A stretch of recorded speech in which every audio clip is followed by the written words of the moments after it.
Le matin s'était levé sur la route d'Anglast, un matin gris, froid, sans lumière. Le genre de matin où le ciel semblait hésiter entre pleurer et s'effondrer. La charrette prison avançait lentement sur le chemin boueux. Les roues grinçaient. Le bois craquait. Et, à chaque secousse, Lyra sentait les chaînes de sa cage vibrer contre ses poignets. Elle n'avait presque pas dormi. Depuis l'auberge, elle observait. Encore. Toujours. Torm conduisait. Gar, le soldat, montait à côté de lui. Flora chevauchait un peu en arrière, silencieuse, droite comme une lame. Lyra avait compris une chose. Flora n'était pas seulement dangereuse. Elle était patiente. C'était bien pire. Torm aimait faire peur, il aimait parler, il aimait rabaisser, humilier, provoquer. Flora, elle, économisait ses gestes. Elle n'attaquait jamais pour rien. Chaque mouvement avait un but, chaque regard pesait quelque chose. Depuis leur départ de l'auberge, elle n'avait presque pas ouvert la bouche, mais Lyra sentait son attention, comme une dague posée contre sa nuque. « Tu me regardes encore, petite chienne ?» demanda soudain Flora sans la regarder. Lyra ne répondit pas. Elle était assise au fond de sa cage, les genoux contre la poitrine, le collier noir serré autour de son cou. Le cuir lui brûlait presque la peau. Pas une vraie brûlure, une présence, une pression constante, comme une main invisible qui l'empêchait de respirer pleinement. Sa mana était là. Elle la sentait.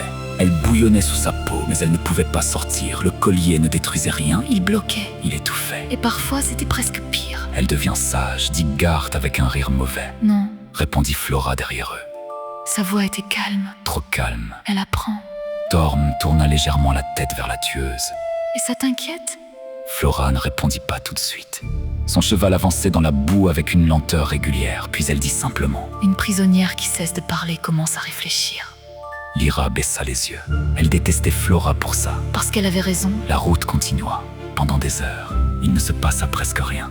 Quelques corbeaux tournèrent au-dessus des champs. Une ferme abandonnée apparut au loin, puis disparut derrière eux.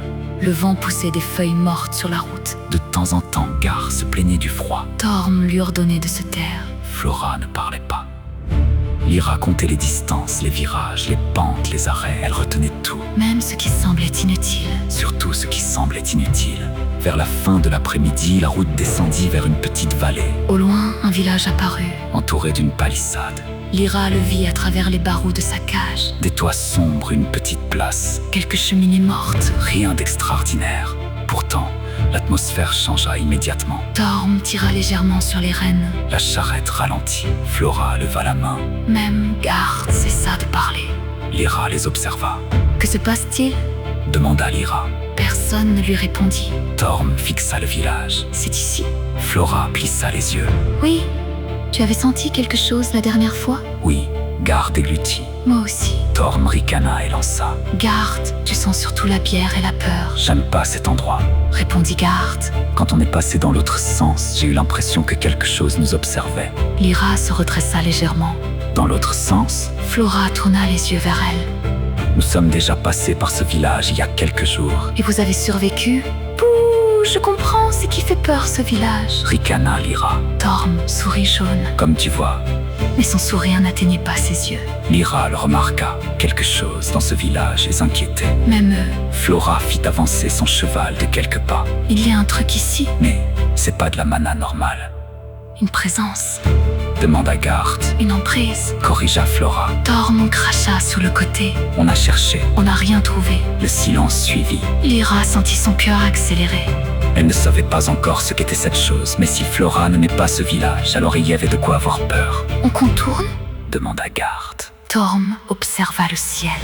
La nuit approchait. Contourner signifiait perdre plusieurs heures et leur prisonnière devait atteindre Anglast rapidement. Non, dit-il. Nos traverses ne s'arrêtent pas.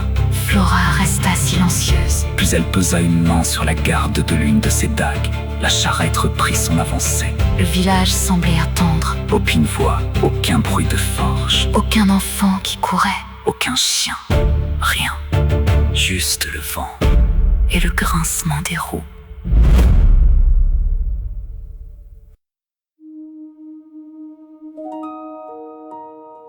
Lyra se rapprocha des barreaux. Elle sentit quelque chose sur sa peau. Un frisson. Pas de froid. De magie. Sombre. Sale. Une magie qui ne coulait pas comme la mana. Une magie qui rampait. La charrette passa sous l'arche d'entrée. À cet instant, un cri déchira le silence. Un hurlement aigu, inhumain. Un enfant surgit sur la place, le bras tendu vers eux. Ses yeux étaient blancs, brillants, comme deux lanternes mortes. Là, Hurla Garde. je le vois. L'enfant ouvrit la bouche plus grand qu'un enfant n'aurait jamais dû pouvoir le faire, et son cri devint une alarme. Le village entier sembla répondre. Des portes s'ouvrirent. Des silhouettes sortirent des ruelles, des femmes pâles, des hommes déformés, des enfants aux dents pointues, des corps qui ne marchaient pas vraiment. Ils étaient tirés vers eux, comme par des fils invisibles. Torm comprit immédiatement. On fonce? Hurla-t-il. Il tira brutalement sur les rênes. Les chevaux paniquèrent. La charrette se mit de travers. Flora lança une première dague. L'enfant qui avait crié fut cloué contre un mur, mais son cri continua. Même mort, ou ce qui ressemblait encore à la mort. Lyra recula au fond de sa cage. Les créatures arrivaient de partout. Garth échangea sa place avec Torm. Torm remonta sur son cheval. Garth fouetta les chevaux. Allez! Allez! Mais une liche surgit du toit d'une maison. Elle tomba sur l'avant de la charrette comme une araignée géante, sa peau blafarde collée à ses os. Sa bouche s'ouvrit dans un sourire impossible. Torm tira son épée. Trop tard. La griffe de la liche frappa. La tête de Garth quitta ses épaules. Elle roula sur les planches, rebondit contre la cage, puis tomba au milieu de la place.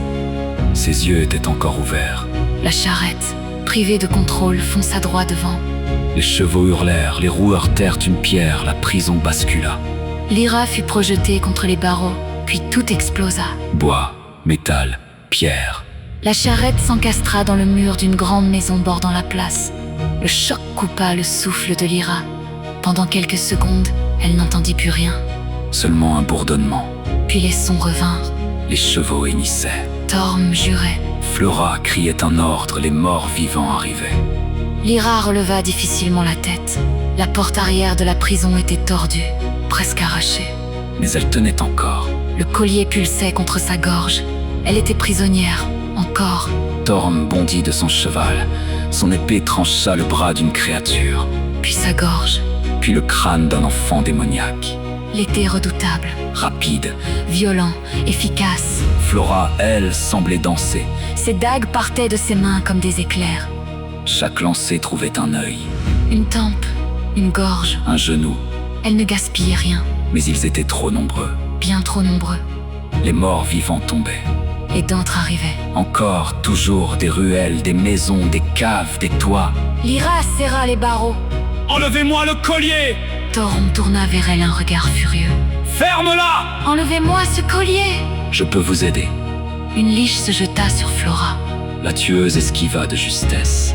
La créature lui entailla l'épaule. Flora recula. Une autre arrivait déjà.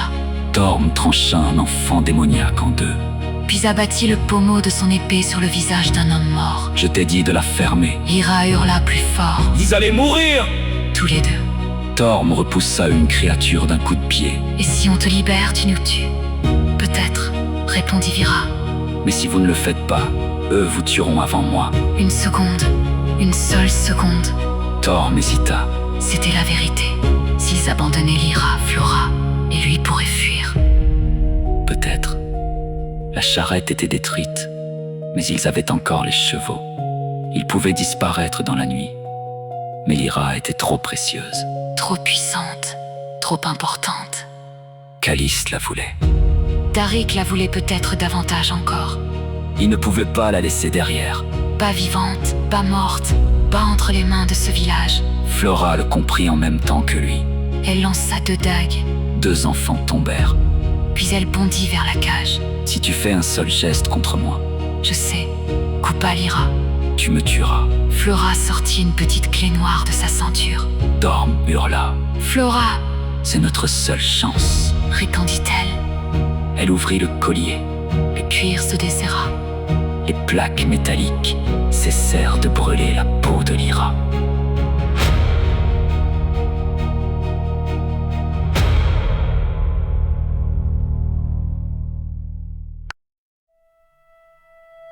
Et soudain, la mana revint. Pas doucement, pas progressivement. Elle explosa en elle, comme une mère qu'on libère après l'avoir retenue derrière un barrage. Lyra inspira. Ses yeux brillèrent. Flora recula aussitôt. Lyra leva une main. La porte de la cage éclata. Elle fut projetée à 20 mètres. Une vague de mana bleue illumina le village. Pendant une seconde, même les morts vivants semblèrent hésiter. Lyra sortit de la prison brisée. Lentement, ses pieds touchèrent le sol boueux. Elle regarda les créatures autour d'elle, puis tendit les deux mains. Elle cria « 1000 points !» Des dizaines de flèches de mana apparurent dans l'air, bleues, vibrantes, silencieuses. Flora resta immobile. Torm aussi. Lyra ferma les yeux, puis les rouvrit. Les flèches partirent tout en même temps. Elles traversèrent la place, les ruelles, les portes ouvertes, les fenêtres brisées. Chaque projectile trouva un crâne, chaque mort vivant s'effondra. Un après l'autre, les liches tombèrent, les enfants du démon tombèrent, les corps cessèrent de bouger, le silence revint brutalement. Lyra resta debout au milieu de la place, essoufflée, mais libre, pour la première fois depuis sa capture. Elle était libre. Torm la regarda. Et pour la première fois, il eut peur d'elle. Il la regarda encore et il recula. Pas peur d'une prisonnière, pas peur d'une mage, peur d'une force qu'il ne comprenait pas. Une force capable d'effacer une armée entière en quelques secondes. Autour d'eux, les derniers corps s'effondraient. Le silence revint. Lentement, Lourdement, puis un rire résonna. faible, lointain, presque amusé. Lyra tourna immédiatement la tête. Quelqu'un applaudissait. Une fois, Puis deux. puis 3, Le nécromancien était assis sur le rebord d'un puits, comme s'il avait toujours été là. comme s'il observait un spectacle. Torse nu malgré le froid, sa peau ridée semblait presque translucide. Son pantalon rouge et bleu était couvert de poussière. Son bâton surmonté d'un crâne humain reposait contre son épaule. Magnifique. Vraiment magnifique. Personne ne l'avait vu arriver. Même Flora sembla surprise. Je me demandais quand tu retirais ce collier. Petite étoile.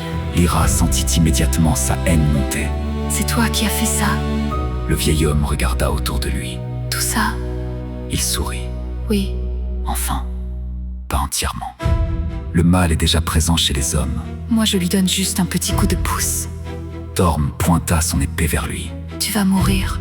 Le nécromancien éclata de rire. Comme tout le monde. Un enfant du démon surgit alors derrière lui. La créature se jeta sur son maître. Le vieil homme leva simplement un doigt, L'enfant explosa. sans bruit, Sans magie visible. comme si son corps avait simplement décidé d'arrêter d'exister. Même Torm resta figé. Maintenant, reprit le sorcier. Je vais vous donner un conseil gratuit. Partez, tous. Flora fronça les sourcils. Pourquoi? Mon maître arrive. Son sourire disparut, pour la première fois, et cela inquiéta Lyra davantage que tous les morts vivants. Votre maître? Demanda Torm. Le vieil homme leva lentement les yeux vers la forêt. Effectivement, et il n'est que rarement d'une humeur agréable. Puis il se leva. Et moi? Je n'ai aucune envie d'avoir à lui expliquer ce que vous faites là encore vivant. Lyra sentit un frisson lui parcourir l'échine. Le nécromancien avait peur. Réellement peur. Qui est votre maître? Demanda-t-elle. Le vieil homme la regarda longtemps, puis il répondit simplement. Une erreur.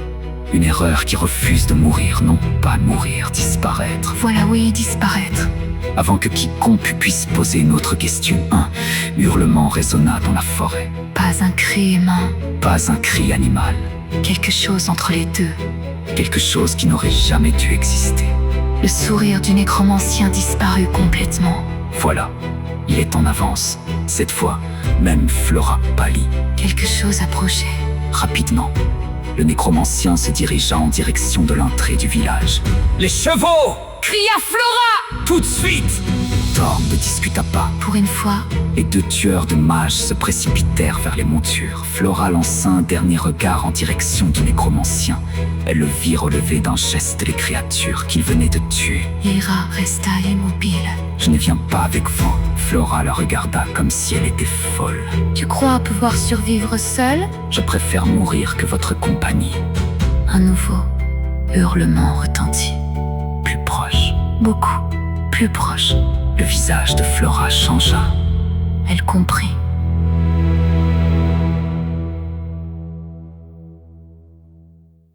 Le temps venait de manquer, complètement. Lyra recula, prête à s'enfuir. Puis une liche surgit d'une ruelle. Elle bondit droit sur elle, trop vite. Beaucoup trop vite. Lyra leva une main. Mais la créature était déjà là. Une lame traversa soudain la poitrine du monstre. La liche s'effondra. Torm. Une deuxième créature apparut. puis une troisième, des enfants du démon. Ils se jetèrent tous sur Lyra. Flora rugit. Son arbalète de poing à répétition faisait un carnage entre les yeux, dans la gorge. Une griffe lui ouvrit le bras. Elle continua pourtant, toujours, encore. « Monte !» hurla Torm. Lyra hésita. Une seconde, Une seule. puis une ombre gigantesque apparut derrière les maisons, et cette fois, Même elle comprit. il n'avait plus le choix. Torm l'attrapa brutalement, la tira sur sa selle, le cheval se cabra, Flora sauta sur le sien, et les deux montures partirent au galop derrière eux. Le village disparaissait déjà dans les ténèbres, le hurlement résonnant encore, plus fort, plus proche, puis quelque chose frappa. Une onde de choc traversa le village, des maisons s'effondrèrent, des pierres furent projetées dans les airs, Lyra se retourna. et aperçut une immense silhouette au milieu de la poussière, juste un instant. Juste assez longtemps pour comprendre une chose. Le nécromancien n'avait pas menti. Quelque chose était venu, quelque chose de pire que lui. Le galop dura plusieurs minutes. Personne ne parlait. Personne. Jusqu'à ce que Lyra se penche vers Torm. Le guerrier était couvert de sang, Le sien, celui des monstres. peut-être les deux. Il venait encore de lui sauver la vie pour la deuxième fois. Alors Lyra sourit, un sourire très doux, Très calme. et murmura. Pour te remercier. Voici le baiser de la chienne. Torm tourna la tête, trop tard. Elle déposa un baiser sur sa joue, et une lance de mana traversa sa poitrine. Son cœur resta empalé sur la pointe lumineuse. Le regard du tueur de mages se figea, l'incompréhension. Puis la douleur. Puis plus rien. Flora se retourna, Et vit tout. son visage devint blanc. Mais Lyra préparait déjà un nouveau sort, une autre lance, plus puissante, plus rapide. Pourtant, le corps de Torm la gênait dans ses actions. Une seule seconde perdue. Une seule, et Flora était la meilleure tueuse de mages du continent. Elle leva la main, une lumière dorée explosa dans la nuit. Sommeil. Le miracle frappa Lyra en plein visage. La jeune fille sentit ses jambes disparaître. Puis ses bras. Puis ses pensées. Elle tomba de cheval. Le monde devint noir et le silence l'emporta. Lorsqu'elle rouvrit les yeux. La nuit était toujours là. Ou peut-être une autre nuit. Elle ne savait pas. Sa tête lui faisait mal. Très mal. Elle voulut bouger. Impossible. Ses poignets étaient attachés. Une corde étrange. Lumineuse. Vivante. Une corde qui pulsait comme un cœur. Son collier avait été remis. La mana était de nouveau enfermée. Et elle était allongée sur le ventre, sur un cheval. Le cheval de Torm. Une corde reliait les deux montures. La tueuse de mages n'avait même pas pris la peine de se retourner. Elle regardait simplement la route. La route vers Anglast, et malgré la mort de Torm, Malgré le massacre. malgré sa tentative d'évasion, Flora avait encore gagné. Lyra ferma les yeux. Lyra Devant reprit elle, lentement conscience. Flora avançait en silence. Pendant de longues minutes, seule la cadence des sabots résonna sur la route. Puis la tueuse de mages parla. Sa voix était froide. Terriblement froide. Réveillée, la souillée, Lyra releva difficilement la tête et croisa le regard de Flora. elle regretta immédiatement. Elle n'y vit aucune tristesse, aucun chagrin. Seulement une colère immense. Une colère si profonde qu'elle semblait avoir remplacé tout le reste, Tu as de la chance. murmura Flora. Une chance incroyable que Tariq te veuille vivante. Lyra ne répondit pas. Parce que si ce n'était pas le cas, Flora tira légèrement sur les rênes. je t'aurais déjà arraché les yeux. Le silence retomba. J'aimerais tellement te faire du mal. Continua Flora, Sa voix ne tremblait pas. ce qui rendait ses paroles encore plus effrayantes. Te procurer de la douleur sur chaque parcelle de ton corps. Chaque centimètre, Chaque eau, chaque souffle. je voudrais t'entendre supplier pendant des jours, pendant des semaines.